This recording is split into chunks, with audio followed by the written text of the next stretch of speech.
incroyable. Après, maintenant, il faut voir, est-ce que vous croyez à ce genre de choses ou est-ce que vous pensez vraiment qu'il faut utiliser des vitamines? C'est que des fois, écoutez bien, tu reconnais une personne avant de la voir. C'est-à-dire que la personne, elle est de dos, ouais, et tu la reconnais. Et après, elle se retourne, c'est lui. Je peux savoir comment tu as fait pour reconnaître quelqu'un de dos. Bon, tu vas me dire, la démarche, la silhouette, mais il n'y a rien là, on est dans le noir. Je vous donne le secret. C'est qu'en vérité, la personne, elle émet un signal, ouais, même de dos, qui va faire que tu vas la reconnaître. Et après, tu confirmes avec ta vision que c'est effectivement la personne. Exactement pareil, des fois, tu arrives dans des endroits, ça s'appelle l'expérience du déjà vu. Tu dis, mais attends, j'ai déjà vécu cette situation. Mais c'est pas possible, tu n'es jamais venu dans ce village. Tu n'as jamais visité la Thaïlande. Ou alors sans que ta femme le sache. Ouais. Donc, ça veut dire que tu vois. Et si tu affines cette sensibilité, moi je l'ai fait plusieurs fois dans ma vie. Une fois, on était avec ma femme dans une Brit Mila. Et j'ai dit, je connais cet endroit, j'étais ici déjà.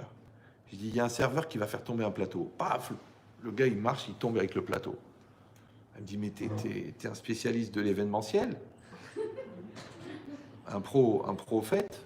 Non, pas du tout. Ça va? Ah, vous avez tenu quand même, hein, pratiquement 6 minutes. Donc, non, en vérité, l'idée, c'est quoi? C'est que nous, on croit que nous regardons la réalité. En vérité, c'est la réalité qui nous regarde. D'ailleurs, quand tu te mêles d'une chose qui n'a rien à voir, on te dit ça ne te regarde pas. Maintenant, comme la réalité, elle te regarde, la réalité, elle te parle. La personne, elle te parle.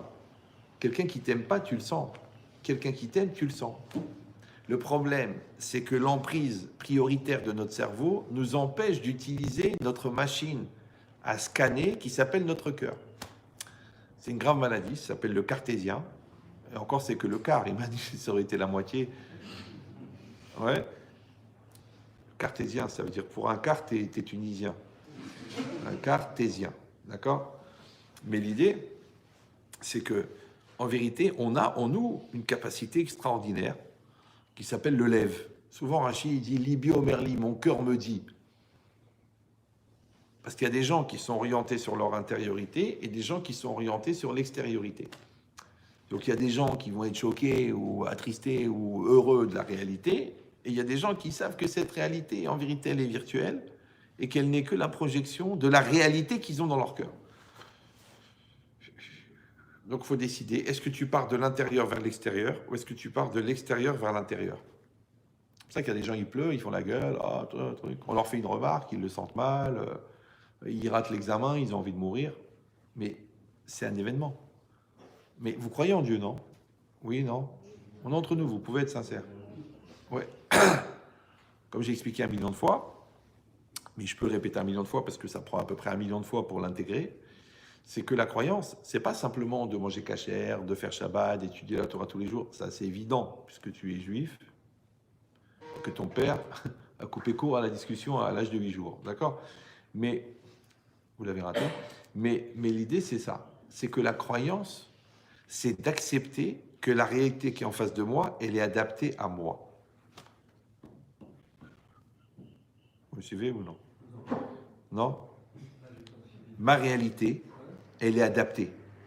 Parce que même Albert Einstein, dont on n'a jamais retrouvé les téphilines, il a dit « Dieu ne joue pas au dé ».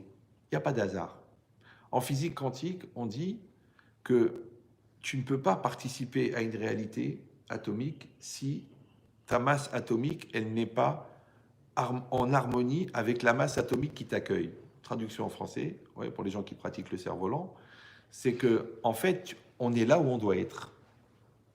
Donc si on est là où on doit être, l'autre en face, il est là où il doit être. Qui c'est qui fait ces rencontres? Le bon Dieu. Maintenant, t'appelles ça la vie, t'appelles ça le bon Dieu, fais comme tu veux, t'as mangé ta kippa, c'est pas grave. Ouais. Mais le principe, c'est ça. Donc la réalité, elle est là et elle me parle. Maintenant, de la même